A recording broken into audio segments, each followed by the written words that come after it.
about riding along with San Francisco 911 in my EMT paramedic training. Basically, if you do this, people fuck with you. That's part of the process. This is called, there's a mnemonic you have to learn when you're doing EMT work or life-saving. It's DCAP BTLS. It stands for deformity, contusion, abrasion, puncture, burn, tenderness, laceration, swelling. You have to go down somebody's body and figure out how they have any of those problems. And actually managed to save a couple people's lives with that mnemonic. Okay, DCAP BTLS. We waited at 18th and Castro. The paramedics are two women with flat tops and sleeve tattoos. They begrudge my presence, so I don't say anything. The radio is a mummy. They're playing lesbian gangster rap. And I didn't know there was lesbian gangster rap. I thought index finger and little finger was all about Satan. Sorry, we didn't mean to freak you out. One looks back at me from the driver's seat to where I sit with the gurneys and oxygen in the back.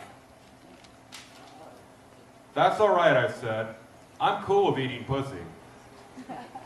They don't know what to make of that.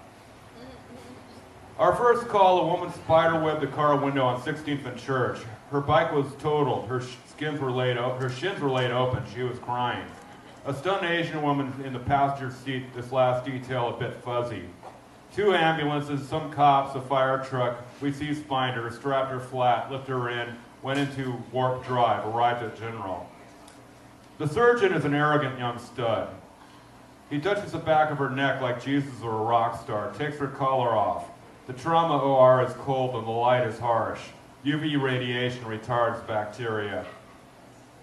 Our next call is an old boxer. His wife is yelling at him. He doesn't want to leave. Black and white photos from the 1940s when he was a champ. But then there was heroin, and now he has emphysema.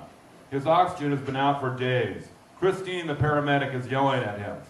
I guess he doesn't like being yelled at, especially not by women. The entire fire department seems to be at his house. If he won't leave, he will die. So we don't leave.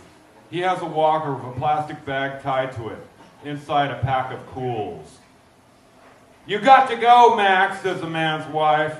You got to go, Max, says Christine. Is Maureen still teaching at City? A fighter asks me. One of the others brings up a weekend barbecue. Screw it, he's hypoxic, says Christine. So we force Max into a stair chair. We bring him down the rig. We fight him to keep his O2 mask on. In the ambulance, we force him to lie still. Green albuterol mist floats around his head.